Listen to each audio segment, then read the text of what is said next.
What's going on, everybody? Welcome. Today is Wednesday, April 20th, 2022. My name is Jeremy, and this is my first cup.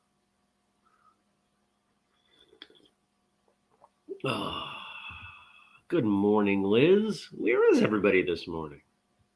Maybe the snow. Maybe everybody was so distracted from me losing power in the middle of the show yesterday, they decided to, I don't know what. Good morning, Stacy. Here people come. They just needed a little more time. There we go. Good morning, Gad. Yeah, so today I am joined. Stop chewing on yourself. Hey, come here. Dude. Special guest co-host. This is Guinness. Say hi, Guinness. Say hi to the people. Nothing. He's a little put out because these people are gone. And good morning, Jenny and Frank. I'm not on Twitch today. Twitch is Tuesday, Thursday. Good morning, Dennis. Oh, nice, Stacy. Stacy's going to visit the prosthodontist. First cup with Guinness. Exactly. Good morning, Nathan. So an update. Went back to the house at 4:30. Still didn't have power. Got an email overnight. They say I have power. I can't quite tell because I accidentally left one of the battery backup units powered off. I think that's what I did. So I can't check anything. So I think, knock on wood, when I get home, which I will do a little bit after this, we will be good to go. So, and tomorrow's show will be here as well. I leave here tomorrow morning. Brian says, good morning. All first day back in the office in a while. That's well, how do you feel about that? Stacy says, first mug of Guinness. Well, certainly not in the morning, but I did grab some food at the store last night and grabbed a 4-pack of Guinness cans. We had a couple. They were tasty, weren't they? Here's a good dog.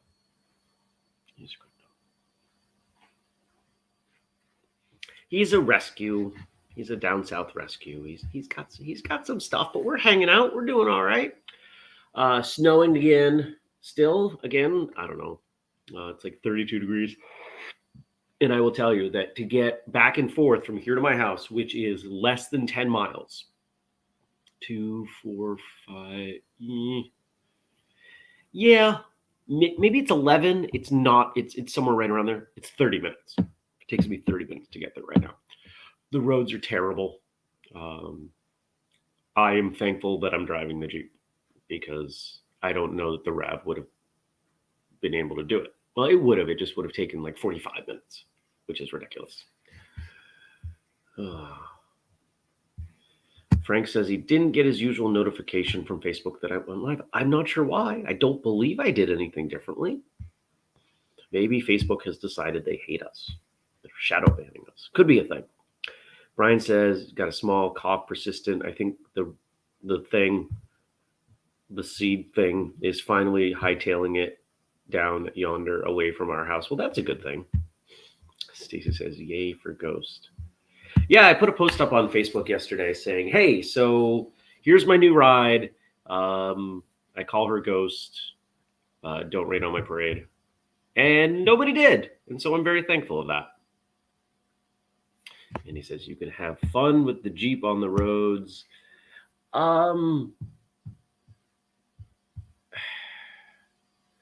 Things are so rutted and so bumpy that it's more like crawling, honestly. There are plenty of spots where I'm down in first gear and I'm like picking where I'm going. And I don't know how these people in normal vehicles are doing this. Like the suspension on my RAV4 would just hate life. So I'm drinking decaf. I used up all their coffee. They had almost no coffee. I had to hunt for it. So I will bring some back. I'll grab some at the store. They don't drink coffee. Well, I don't know how, but They don't drink coffee. So what's going on today? Today's gonna be pretty similar. I'll probably make a couple trips out and back. I was at the gym for like 30 minutes yesterday. And I'll go home. I got some stuff on the desk. I might do the financials from there because I get the big screen and I need 2 screens. But we'll make a couple trips back and forth. I'll do a bunch more email here. There are a number of you were waiting on emails from me from a couple of weeks ago. And I got to almost all of them yesterday. It was kind of crazy how much email I did. Frank asked, are you going to take her off-road at some point? Absolutely. For those of you who, only a few of you have been to my house, where I live, many people would already consider off-road. I'm 3 miles up dirt roads.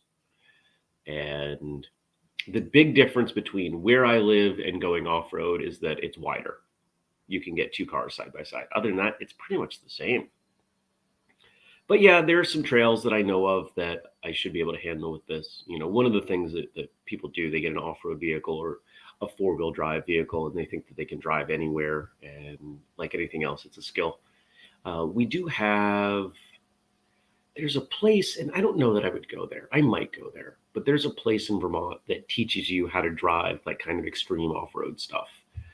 I don't really want to do the extreme stuff. I just, don't like having to worry about beating up my car. Brian asked, what year is your RAV4? It's a 2018. It's the last year before they made it bad. I like the look of the new ones, but they've got some reliability issues with 2019 and forward. And so I'm glad I got what I got, because right now I could sell it for $4,000 more than I paid. And if things keep going crazy with car stuff, I might do that. Who knows? If I can sell a car and make a bunch of money on it, maybe I should do that. I don't know. We'll find out. What else is going on today? I have a meeting with somebody later today. And I'm really just kind of hanging here with this guy. Hanging out, going for walks. Just seeing what's up.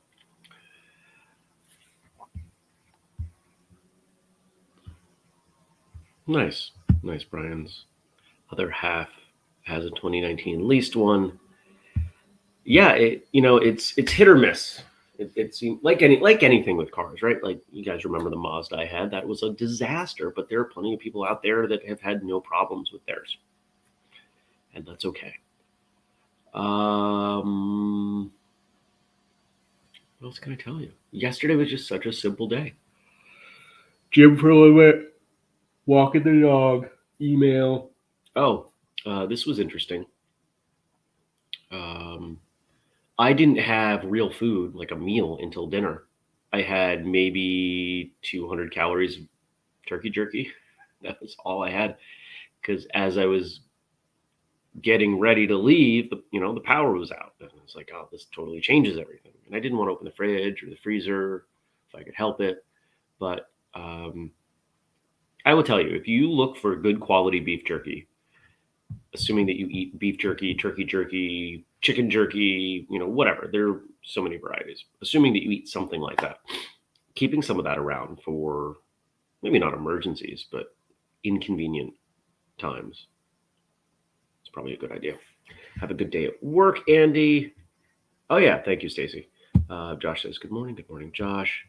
Stacy's reminding us we had a late night meeting. We did. One of the teams working on a new Whistlekick project. Most of us met last night and worked through some things. And as always, it was a lot of fun and it was productive. And a really good meeting. And I was happy for that. I'm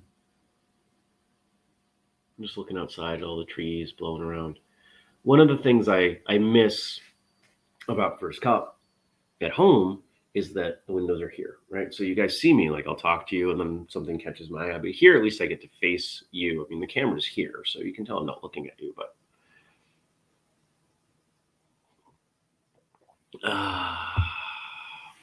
all right. Let's just switch over to what Frank sent.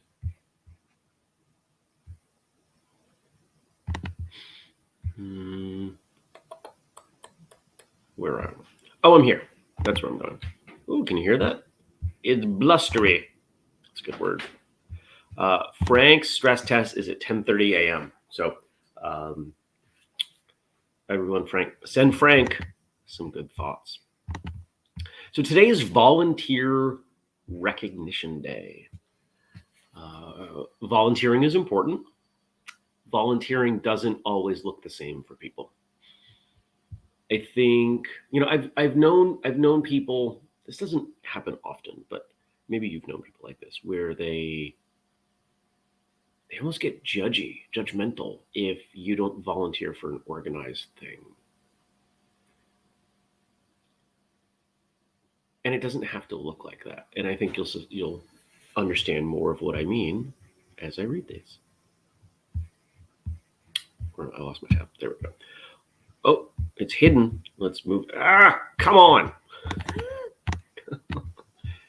We'll move that here. What causes do you like to volunteer for? I've volunteered in the past for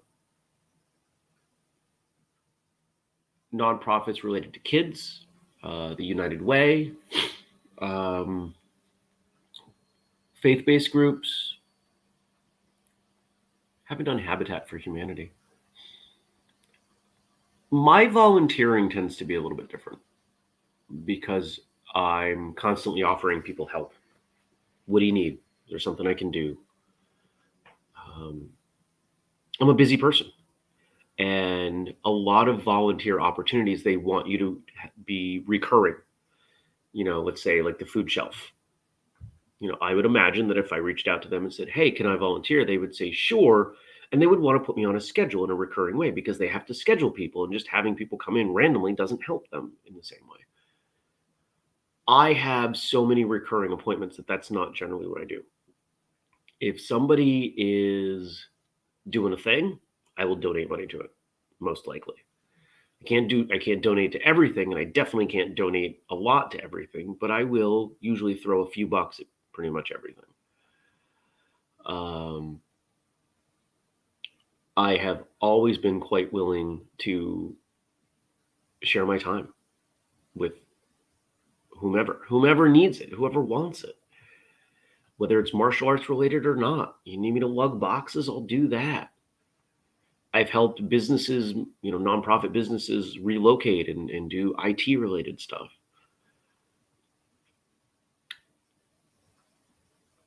Here's my view on volunteering. I think volunteering is more of a mindset. It's a thing that happens consistently, maybe not frequently, maybe not regularly, but consistently, based on what's important to you. Yes, this is a good example.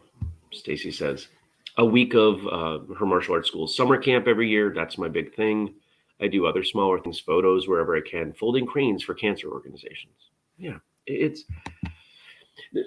volunteering comes back to my philosophy of doing just a little bit more than your share. In this case, doing your share is not creating problems for the organization, and then doing a little bit more than that. And that's okay. And there's so many charities. It's tough. You really can't help them all. So hence the question, what causes do I volunteer for? And forgot about the Humane Society. I would still do anything they asked for.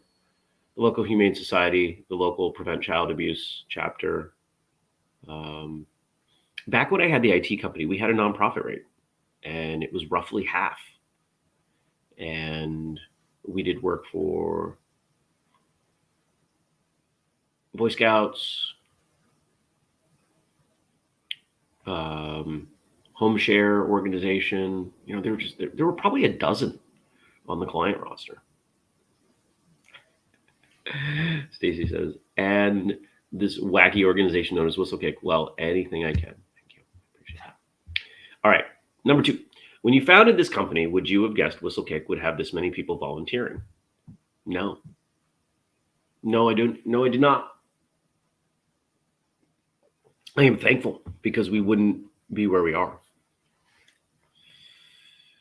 Um, and I hope it's a testament to the work that I'm putting in and the fact that everyone feels included and valued. I've been part of organizations where I volunteered, where I contributed, and I either did not feel valued or felt was made to feel like I wasn't doing enough. And I don't like that.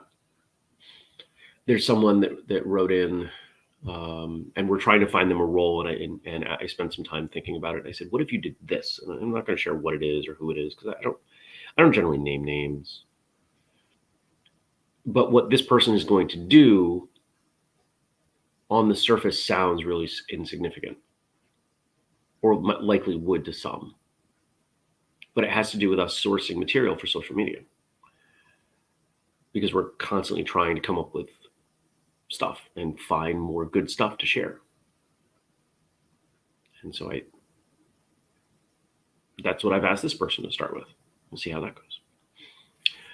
Josh says he's been making and selling toys for charity auctions. Oh, that's awesome. What kind of toys? I would love to know more. I'm also quite prone to donating gift certificates for Whistlekick to events. Like this past weekend, I donated a $100 gift certificate to the event. It wasn't a charity, but I have no problem doing that. There are very few martial arts charities. You've got Kids Kicking Cancer. Chuck Norris has an organization. You've got nonprofits, but not every nonprofit is a charity. I do know there are a number of martial arts schools who have they run like a scholarship program. I guess is the best way to put it.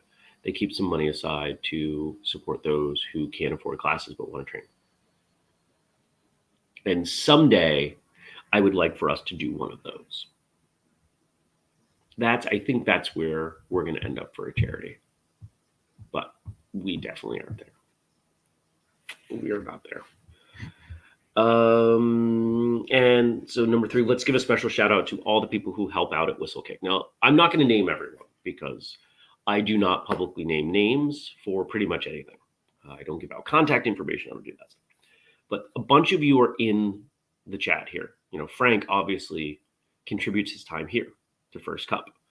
Stacy contributes in a number of ways. Who else is here? Jenny works on a bunch of stuff. And let's see, am I missing out? I think that's everybody for who's here. Yeah. So, it's important to know, it's important to me that I mentioned, the line between what is a volunteer here at Whistlekick is kind of blurry because my intention for every single person who contributes is that when the thing they contribute to generates some revenue, and everything we're doing at some point we split that money. Some of that money goes back to them. That's important to me. At some point, when First Cup has advertising, which who knows when that's going to be, but at some point it'll happen. I will share that revenue with Frank because that's important to me. Okay. So that's a good example. But there are, let me think, close to a dozen other people who help out in various ways. We're at like 15 people who contribute their time. Most for no money, some for extremely little money. Jenny says, I've volunteered for Special Olympics in the past. I love those experiences. I would definitely do that again. I'm also hoping to convince my older 2 boys to volunteer with me at the Preston and Steve Camp Out for Hunger this fall. It's a great event that raises money and collects food items for the main food bank in the area. Oh, and I volunteer for Lesniak. Yeah. And she adds on, and I forgot, my kids and I participate in the Salvation Army Angel Tree every holiday season. We help provide gifts for kids who might otherwise not have anything. And those are great. I love those. Find a cause that means something to you and find a way. It can be small. And anybody tells you that's not big enough, that's their problem. what would the average charity look like if a bunch of people sent them a couple dollars a month? If all the people that they were serving, like in their area, said, you know what, I'll throw you $2 a month, kind of like what we do with Patreon, right? That's a huge amount of money. That's tens, hundreds of thousands, millions of dollars, depending on where you live and what the charity is. That's a good thing. Yeah. I didn't bring the coffee pot over. It seemed a little excessive this morning. You doing all right there, bud? Seems out of sorts.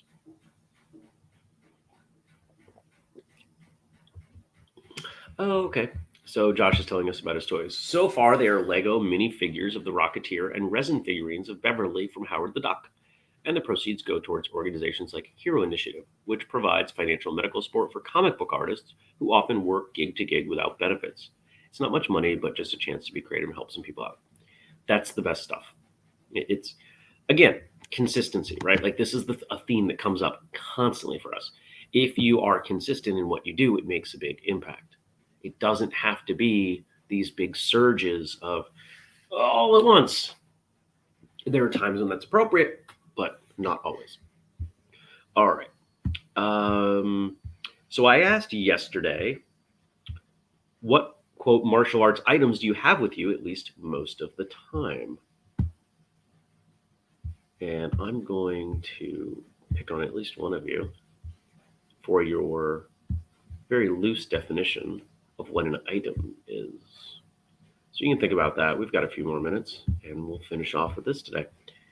Gad says, as a joke, my hands, they're registered as lethal weapons. But for real, a leather belt. Also a Swiss Army knife. I think a belt is an amazing tool. I don't know that I would call that a martial arts item, but it depends on how you look at it. It depends on how you think of it when you put it on. I put a belt on almost, let's see, I am not wearing a belt currently. I took it off last night when I was done going out for the day, but I generally have a belt on 100% of the time. Jenny says, my hands and feet, those are not items, those are body parts. You cannot buy them in the store. You cannot gift them to someone else. You cannot claim them on your taxes. They are not items. So I guess I'm going to make fun of more than one person. Ha! Carla says, Kubaton. For those of you who may not know, a Kubaton is a stick, roughly 6 inches, inch across, and often sold as always sold as a keychain, the official Kubaton. And there's some really cool joint manipulation movement you can do around like manipulating fingers. You can even get ones that are pointy, and it makes a great impact tool. For those of you who train FMA, it's very similar to a palm stick, concept of a palm stick. And Jenny's calling me a party pooper. This thing is just, it's all over the place today. Dennis says, Kubaton always, and a cane, handcrafted by cane master Mark Shuey, less frequently. I've gone on record multiple times to say I think the cane is the most underutilized martial arts weapon because it's the only one protected by federal law that you get to carry it wherever you want. I may have to turn the heat up in here a little bit. It's like 63 degrees. Good morning, Mark. Where do we go? Next. Josh says coins or washers to throw. Josh, you're in the chat, so I want to know more about that. That makes sense. It's a great distraction tool, but are you thinking of it in another way? That's really interesting to me. Barbie says Kubaton. And Andrew, I'm going to pick on you a little bit. Black belt mindset, not an item. And a Kubaton. So we got 3 votes for Kubaton. I didn't realize how many people carried Kubaton. I think that's awesome. How about you? Stacy says a cane. She's got herself a nice cane. Cane's a great tool. Cane is a great tool. I think mine, but again, I don't think of this as a martial arts item, is my pocket knife. So I think I would have to say that really I'm not carrying anything that I consider to be a martial arts item. There are things that I could use in a martial arts context, but to me, the knife is first and foremost not a weapon. It's a tool. I use it to open lots of boxes. Never stabbed anyone. Same thing with my flashlight. I use this to remain safe. I used it when I walked the dog last night, right, bud? I use it when I'm, looking around for stuff. The lighting in some areas of the kitchen. I couldn't when I was looking for the coffee. It's like, where's the coffee? But if I had to, I could use this as an impact weapon. So, kind of rides the line. Maybe not the best question, or maybe there was better language I could have used. Kelly says, good morning, late start today. I have a keychain weapon. There you go. So lots of votes for Kubotan, etc. And we're back. Okay. I think that's it. Frank has a Kubotan. Do you carry it? I'm curious. All right. I think I'm out of stuff, guys. So thanks for coming by. Thanks for having something to drink with me. Almost out of this cup. But there's several more cups of decaf. Yeah, I'm looking around. Nope, that's it. Jenny says, isn't that the way it works? You look at what items you're carrying and start to envision how to use it to defend yourself. I don't carry a, quote, martial arts item either, but I could use anything I had to defend myself. And yes and no, right? And I guess this comes down to the way I was thinking of the question. There are people, Kubotan is probably the best example. Anybody who knows about a Kubotan knows it is a martial arts item. It's a martial arts weapon. It doesn't really have much function, as anything else. I can put other keychains on my keys, and they're not the same, even if I can use them the same way. Like here's an example. There's a doggy poop bag holder. I can put this on my keys. It fills the same function 99.9% of the time. Actually, it's more functional the majority of the time. But if there was a situation where I needed to use it, I could do something with it, but it's not a martial arts item. That's what I thought Josh meant. Josh says, a few coins to the face sometimes buys you a second to get away or do whatever you're going to do to defend yourself. I really like that. That's an interesting idea. So there we go. Hopefully that gave you some stuff to think about, to consider. I like doing that. Gad says, reminds me of the TV show Raven. Quote, there are 20 items on this table I can use to kill. Remember, we do it every weekday. So 6:30 a.m. Hope to see all of you tomorrow at 6:30 a.m. U.S. Eastern time, of course. Facebook, YouTube tomorrow. We will be on Twitch. So once again, reminding people, if you can sign up for Twitch, you don't necessarily have to watch at this point. We will have to worry about that at some point, but we got to get up to 50 followers on Twitch. So if you can just watch, or if you can just sign up for Twitch and follow Whistlekick, I would be appreciative. If you want to support us, we've got the Patreon, patreon.com/Whistlekick. You've also got the code FIRSTCUP15 to save 15%. I ordered another sample for another new product. There are so many new products in transit right now. It's kind of crazy. And I commissioned another one. There's so much cool stuff coming. So just keep checking what's there. We've got the dragon hoodie with the custom colors. What else is up there? The really cool shorts. Summer's coming. Don't forget to grab those shorts. And we've got plenty of tees and hats and all that stuff, as well as the trading programs. Just a reminder, if you buy one of those trading programs, we continue to develop them and you get all the new updates for free. If you have questions or comments or feedback or anything like that, you can email me, jeremy@whistlekick.com, or you can check out the Facebook page, facebook.com/firstcupwithjeremy. All right. Yeah. Okay. Nothing else. So thank you all. Thanks for coming by. I'll see you back here tomorrow. You all. Peace.